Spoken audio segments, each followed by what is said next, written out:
Assalamualaikum warahmatullahi wabarakatuh. Halo anak-anak semua, semangat belajar yuk. Pada materi kali ini, kita akan belajar tentang hidrolisis garam. Adapun submaterinya yang pertama yaitu pengertian hidrolisis garam, komponen hidrolisis garam, pH larutan garam yang terhidrolisis, serta penerapan konsep hidrolisis dalam kehidupan sehari-hari. Berikut adalah gambar beberapa contoh garam. Coba Anda perhatikan gambar slide bagian kiri, itu ada garam dapur, biasa digunakan sebagai penyedap makanan.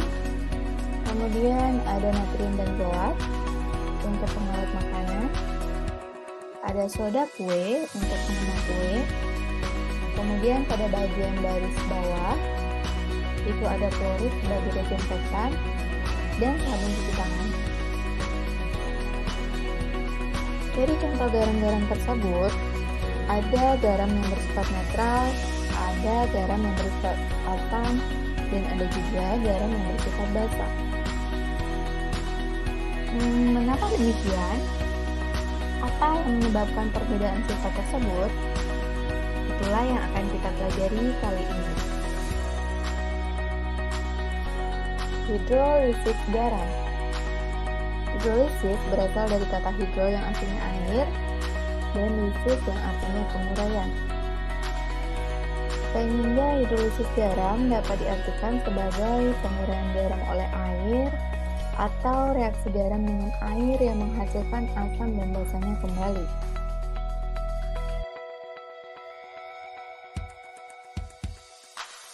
Masih ingatkah Anda bagaimana proses terbentuknya garam? Hal ini pernah kita pelajari pada materi sebelumnya, yaitu tentang asam dan basa. Ya, garam itu terbentuk dari hasil reaksi antara asam dan basa. Coba Anda perhatikan pada slide. Asam klorida bereaksi dengan kalium hidroksida membentuk garam berupa kalium klorida dengan hasil samping berupa air. Kalau dilihat dari reaksi ini, sifat garam apa yang terbentuk? Apakah garam bersifat asam? Ataukah garam bersifat basa? Coba kita lihat dari sifat masing-masing reaktan.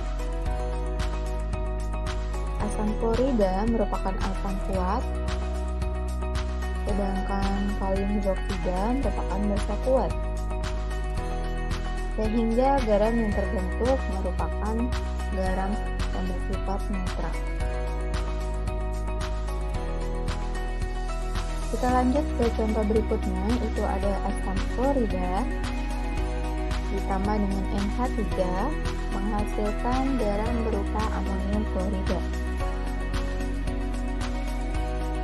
Asam klorida merupakan asam kuat, sedangkan NH3 merupakan basa lemak. Karena dalam larutan tersebut yang dominan merupakan asam kuat, sehingga garam yang terbentuk bersifat asam. Dari kedua contoh reaksi tersebut, apakah perbedaan kedua garam? Apakah perbedaan kedua contoh garam tersebut dilihat dari kemampuannya untuk terhidrolisis? Mari kita simak slide berikutnya. Jika kita melarutkan suatu garam di dalam air, maka akan ada kemungkinan yang terjadi.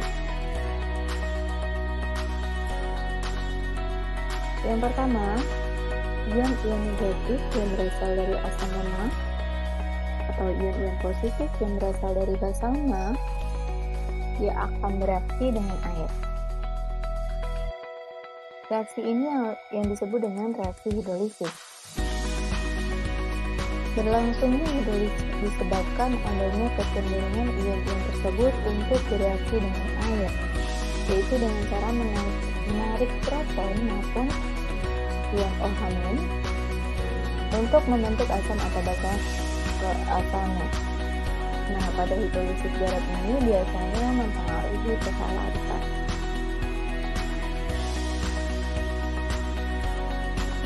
Yang kedua, ion-ion negatif yang berasal dari asam kuat atau ion-ion positif yang berasal dari basa kuat tidak bereaksi dengan air atau tidak mengalami reaksi hidrolisis. Hal ini dikarenakan ion-ion tersebut tidak memiliki kemampuan untuk menarik proton atau hidroksida dari molekul air untuk membentuk asam atau basa asalnya. Ya, jadi ada dua perbedaan atau dua kemungkinan, bahwasanya kemungkinan yang pertama, anion dari asam lemah atau kation dari basa lemah itu tidak bereaksi dengan air atau itu bereaksi dengan air, atau dapat terhidrolisis. Sedangkan kemungkinan yang kedua itu anion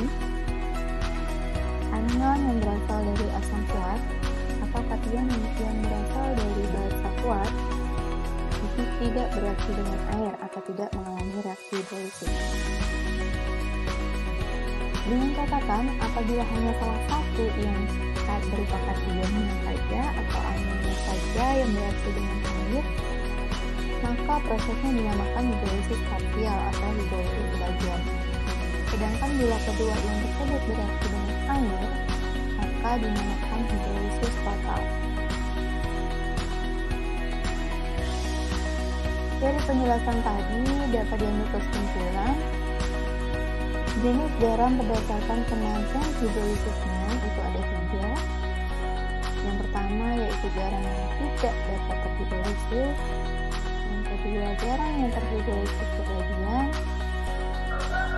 Dan yang ketiga yaitu garam yang terhidrolisis sempurna.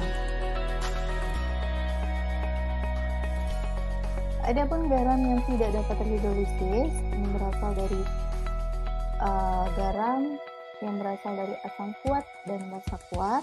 Sedangkan yang terhidrolisis sebagian itu dibagi lagi menjadi 2, yaitu garam yang berasal dari asam kuat basa lemah atau asam lemah basa kuat.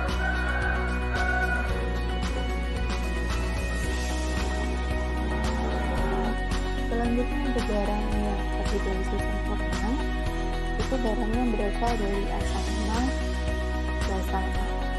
Jadi keduanya lemah, ya. Nah, untuk contohnya bisa Anda perhatikan pada slide.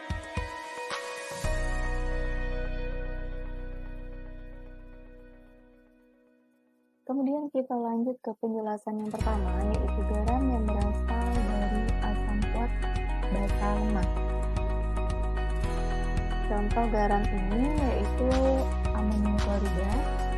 Ya, jadi amonium klorida mengalami reaksi ionisasi sebagian membentuk NH4+ dan Cl-.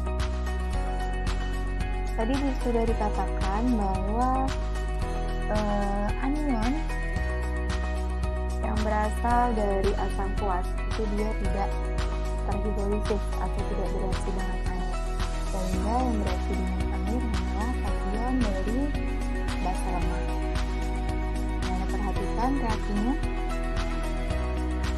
Yang pertama itu amonium klorida terionisasi sebagian membentuk NH4+ ditambah Cl-.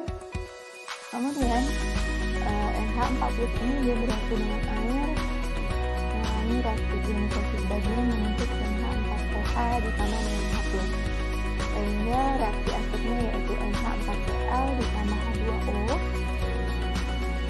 dengan reaksi bolak-balik NH4OH ditambah H+ ditambah Cl. Nah,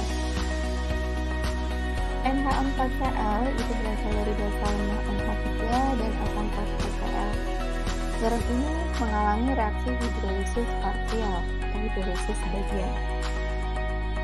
Ya. Nah, untuk perhitungan pH larutan garam itu bisa Anda perhatikan pada slide bagian kanan. itu yang pertama sekali kita mencari mulai dari konsentrasi H+. Bahwasanya konsentrasi H+ sama dengan akar Ka dikali konsentrasi garam. Kalau Ananda di sini ingin menggunakan Kb, Ananda harus memasukkan nilai Kw-nya. Nah, karena di sini merupakan basa lemak, jadi dia menggunakan Kb boleh, namun harus memasukkan Kw-nya. Dengan rumus konsentrasi H+ sama dengan akar Kw per Kb dikali konsentrasi garam. Dengan nilai pH sama dengan nilai konsentrasi H+. Lanjut ke penjelasan yang kedua, garam yang berasal dari asam lemah dan basa kuat. Contoh garam di sini yaitu berupa natrium asetat. Anda perhatikan pada reaksinya, ya.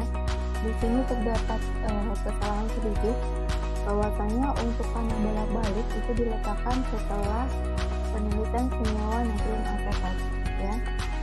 Jadi natrium asetat mengalami reaksi ionisasi sebagian membentuk CH3COO- ditambah dengan Na+. Karena kation dari basa kuat tidak bereaksi dengan air, maka hanya CH3COO- yang bereaksi dengan air mengalami reaksi ionisasi sebagian membentuk CH3COOH ditambah dengan OH-. Dengan hasil reaksi akhir CH3COONa ditambah dengan H2O, reaksi bolak-balik CH3COOH ditambah Na+ ditambah dengan OH-. Nah, untuk perhitungannya, yang pertama kita cari dulu nilai dari konsentrasi OH-, ya, karena dia berasal dari asam lemah dan basa kuat. Sehingga yang dominan di situ adalah larutan basa. Kita cari konsentrasi OH-nya sama dengan akar Kb dikali konsentrasi garam. Nah, di sini Anda boleh menggunakan Ka, tapi harus memasukkan nilai Kw-nya, ya. Karena di sini merupakan asam lemah, ya. Jadi boleh menggunakan Ka dengan catatan memasukkan nilai Kw. Dengan konsentrasi OH- sama dengan akar Kw per Ka dikali dengan konsentrasi garam. Maka nilai pOH sama dengan min log konsentrasi OH- dengan pH sama dengan 11 dikurang dengan nilai pOH. Nah, di sini ada catatan bahwasanya untuk setiap pasangan asam lemah dan basa konjugatnya terdapat hubungan Kw sama dengan Ka dikali Kb. Jika Ka atau Kw diketahui, maka nilai Kb dapat ditentukan. Yang terakhir yaitu garam yang berasal dari asam lemah dan basa lemak. Contoh pada slide ini yaitu garam amonium asetat, ya.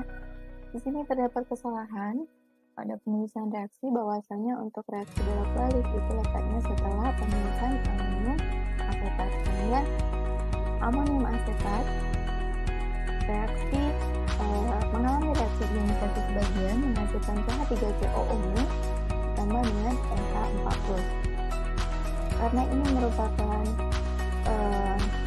anion yang berasal dari asam lemah dan kation yang berasal dari basa lemah, sehingga keduanya sama-sama bereaksi dengan air.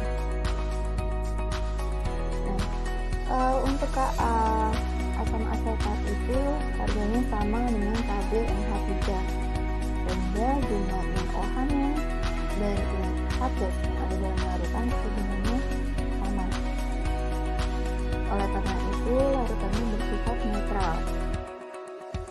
Reaksi hidrolisis pada garam yang berasal dari asam lemah dan basa lemak ini merupakan reaksi hidrolisis netral.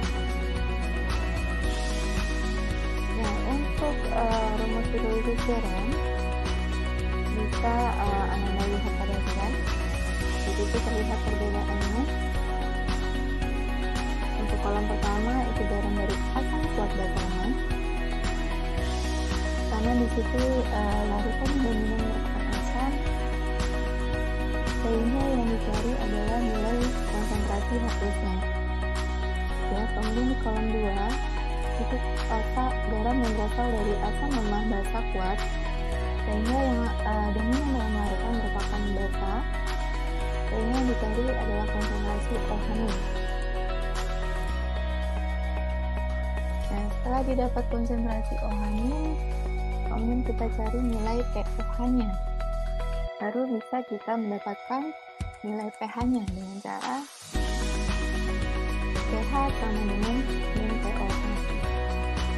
Untuk garam yang berasal dari asam lemah basa lemah itu rumusnya beda sendiri, karena tidak di sana tidak dimasukkan nilai konsentrasi garamnya, sehingga konsentrasi H+ sama dengan akar KW per KB dikali dengan Ka.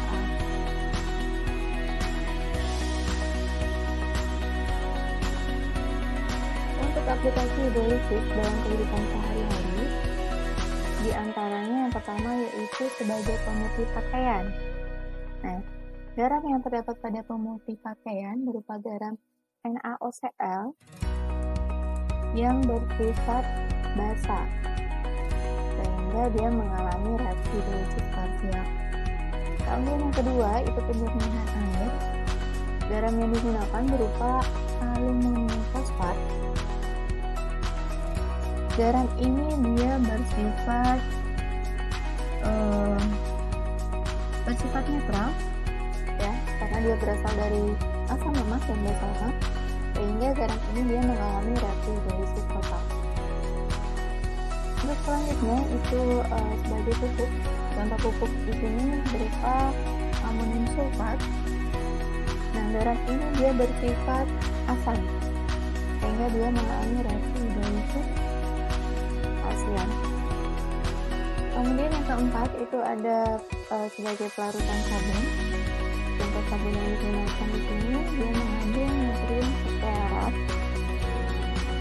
Natrium stearat ini dia merupakan garam yang bersifat basa, ya, sehingga dia mengalami reaksi hidrolisis parsial. Kemudian yang kelima itu ada kulit penutup pada hewan lemak. Contohnya di sini adalah rumus seafood, ya, dia mengandung garam kalsium karbonat. Nah, garam ini dia bersifat basa, sehingga dia mengalami reaksi hidrolisis parsial. Yang keenam ada penyedap makanan atau monosodium glutamate. Garamnya berupa C5H8NO4Na yang merupakan garam yang bersifat basa, sehingga dia mengalami reaksi hidrolisis parsial. Dan yang terakhir itu ada kompres dingin, ya, jadi kalau zaman dulu kita mengompres itu menggunakan kain minyak dan batu es.